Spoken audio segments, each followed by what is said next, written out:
بسم الله الرحمن الرحيم. الحمد لله رب العالمين، والصلاة والسلام على أشرف المرسلين وخاتم النبيين ورحمة الله للعالمين سيدنا محمد وعلى آله وصحبه أجمعين، وبعد. ذكرنا قبل ذلك أن الإنسان ينبغي أن تكون عنده نظافة حسية ونظافة معنوية، وهي نظافة الداخل ونظافة القلوب، فلم نعترف.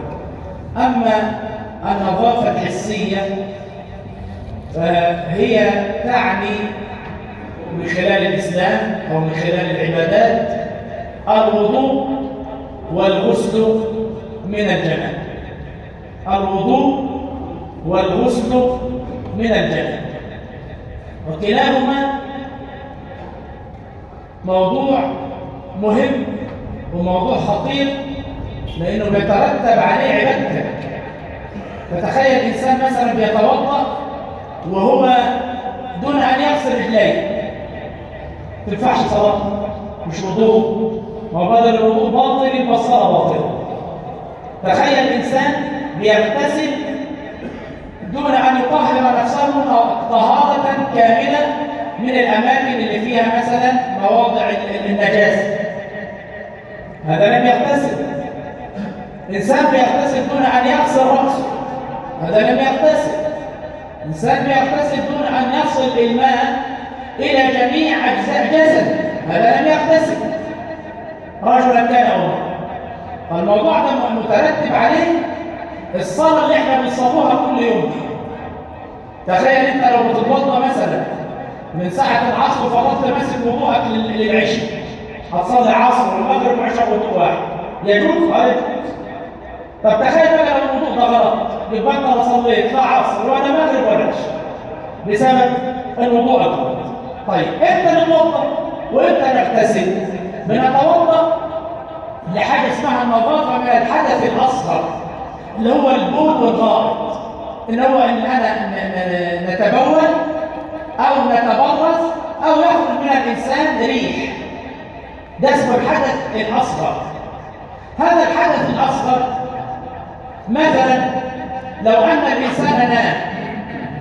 الانسان نايم وجاي من النوم عاوز يتوضا، هل لازم يدخل دورة المياه؟ لا، مش لازم. دي من الاعتقادات اللي عند بعضنا ان الانسان لما يبقى جاي يقول لازم يخش الحمام. طب هو مش محتاج لا يتبول ولا يتبرز ولا محتاج الكلام ده كله، يخش ليه؟ عادي. يعني لو اتوضا على كده ودخل فتح الحنفيه واتوضا على طول كده، وضوءه صحيح وصلاته صحيحه؟ صحيح وصلاته صحيحه. تمام؟ طيب انا لما بنيجي نتوضا هنبدأ الوضوء وبعدين نتكلم عن الغسل. الوضوء ده عبادة، والعبادة يشترط لها النية. يعني ايه يشترط لها النية؟ أنا ممكن نقعد كده تحت الحنفية ونقعد نغسل، بس أنا مش في دماغي الوضوء، بس غسلت جميع أعضاء الوضوء. واخد بالك؟ غسلت ايدي ووشي ودراعي ودماغي ورجلي، جميع الاعضاء اللي بتتغسل في الوضوء وبتتمسح، انا عملت المطلوب. بس انا وانا بنغسل ما كانش نية ايه؟ الوضوء. ينفع وضوء؟ لا، لان الوضوء عباده لابد لها من النيه. هو الغسل مثلا واحد عليه جنابه وبعدين وهو ماشي على المصرف كده واحد زاد ووجعه في المصرف ولا في التراب، عام بقى حاجه في الميه بعد ما طلع، طب ما كان عليه جنابه، ما انا كده نزلت في الميه وانا بقى اغتسلت، ينفع؟ ما نويتش يا باشا، لازم النيه. تمام؟ طيب انا لما نيجي نتوضا لابد المفروض الاول اذا كنت انا بنعمل حمام بول او غائط ان انا بنعمل حاجه اسمها عمليه الاستنجاء. الاستنجاء اننا بنغسل القبل والدبر، والسنه عن النبي عليه الصلاه والسلام ان تكون مباشره الاعضاء ومباشره القاذورات باليد اليسرى، بالايد الايه؟ الشمال مش بالايد اليمين. اليمين دي كان النبي خلاها للسلام، للعطاء، لما يدي حد حاجه يديله باليمين كده. انما الشمال ديت للايه؟ للاشياء المستقذره. فيغسل قبله ودبره اذا كان بحاجه الى ذلك، قلنا مش محتاج حمام خلاص. وهو بيغسل القبل والدبر لابد ان يتنزه جيدا من البول، بمعنى ان انت قبل ما تقوم من على القعده او المكان اللي انت بتتبول فيه لابد ان تتاكد ان المكان بتاع البول بالذات ما عادش فيه اي نقط ميه. فبيقول لك العلماء ان يستحب للرجل ان يمرر باصابعه على قطيبه حتى يتاكد ان ما فيش نقط ميه موجوده في المكان بتاع البول. ومن حكمه ربنا الرجال والنساء ربنا عامل لهم عضله للقبض والبسط للموضوع ده. واخد بالك؟ عامل لهم عضله كده لو قبضها وبسطها تلاقي لو في اي اثر للميه تيجي طالعه. واخد بالك؟ طب ليه احنا مش شايفينه في الموضوع ده؟ لان النبي لما عدى على القبر وعلى قبرين وقال انهما لا يعذبان وما يعذبان في كبير، فقال عن اول ايه؟ اما احدهما فكان لا يستنزه من بوله. العلماء فسروها تفسيرين. التفسير الاول ان هو ما كانش بيتحرش في ان هو يبعد نفسه عن الرشاش بتاع البول والنجاسه بتاعت الميه والكلام ده كله. تمام؟ مش مضر. والامر الثاني ان هو كان لا يتاكد من افراغ العضو بتاعه من البول، فممكن بعد ما يخلص ويبقى متوضي ينزل منه قطرات ماء دون ان يشرب. فده من اسباب عذاب القبر. ولذلك بنقول انهما لا يعذبان وما يعذبان في كبير، يعني في نظر الناس. في نظر الناس حاجه بسيطه دي تستاهل عذاب قبر. تخيل فما يقعد كده في الحمام ويقعد يطرطش كده يمين شمال مش مدور، ويفتح الحنفيه وعارف ان البلاط عليه مثلا نجاسه، والنجاسه تطرطش على سروال وعلى لا، لازم يبقى فيه تحرك ويبقى فيه احتياطات في الامور دي، لان انت في عباده. تمام؟ وبالذات في الوضوء. ليه؟ لان انت غالبا بتتوضا وانت لابس هدومك، انما الغسل حتى لو في عليك نجاسه انت جارح هدومك، فبعد كده الميه هتيجي على المكان اللي انت جارح هدومك منه فهيتطهر مره ثانيه. انما الوضوء انت تتوضا وانت لابس هدومك. خلاص عملنا عمليه الاستنجاء. اوعى الشيطان يوصلك لعمليه الوسواس في عمليه الاستنجاء. يقعد زي بعض الناس رجال ونساء ما يشتكوا، يقعد يجي ربع ساعه في الحمام يغسل، عاوز تخزنين كل يوم عشان تشرب الميه. واخد بالك ليه؟ الشيطان بقى يبقى انت لسه ما نضفتش كويس، الحته دي على نقطه كده، هنا الوسواس بقى يشتغلك وتوصل لمرض يبقى وسواس قهري وتلاقي نفسك دمرت نفسك بسبب الموضوع ده. لا، تتماداش مع الشيطان، انت تاكد ان انت اتنضفت تمام وما تبصرش في الميه، وبعد كده سيب نفسك نجوم عادي خالص. تبدا تتوضا. لما تيجي تتوضا احنا ناخد موضوع سريع كده سنن وفرائض على بعض. بنغسل اول حاجه ايديا 3 مرات، ودي سنه وليست فرض. مثلا الكفين دول سنه مش فرض. حلو؟ تمام. اللي هم الكفين لغايه هنا.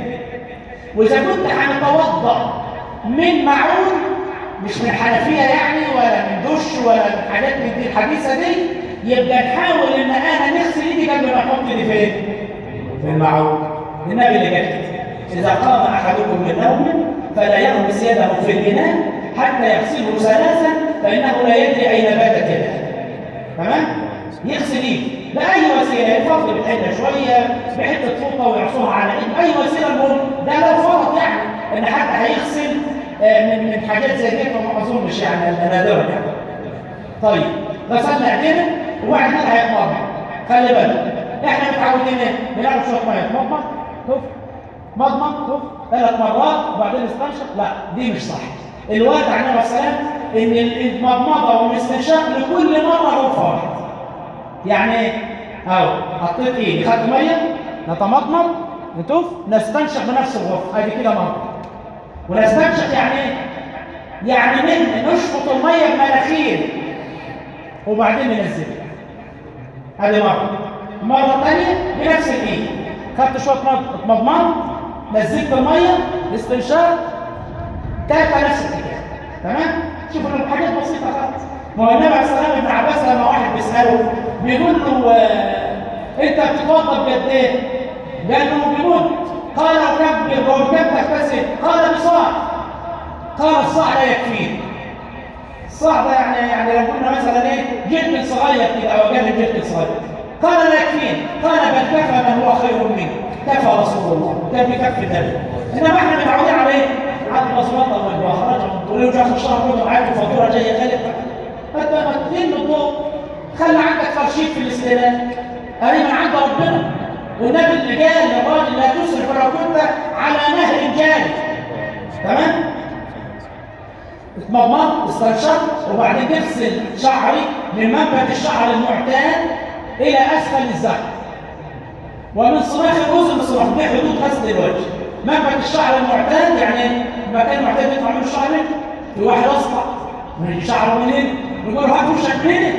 لا، من هنا من منبت الشعر المعتاد ومن الود للود وتتاكد ان الميه وصلت للاماكن دي كلها.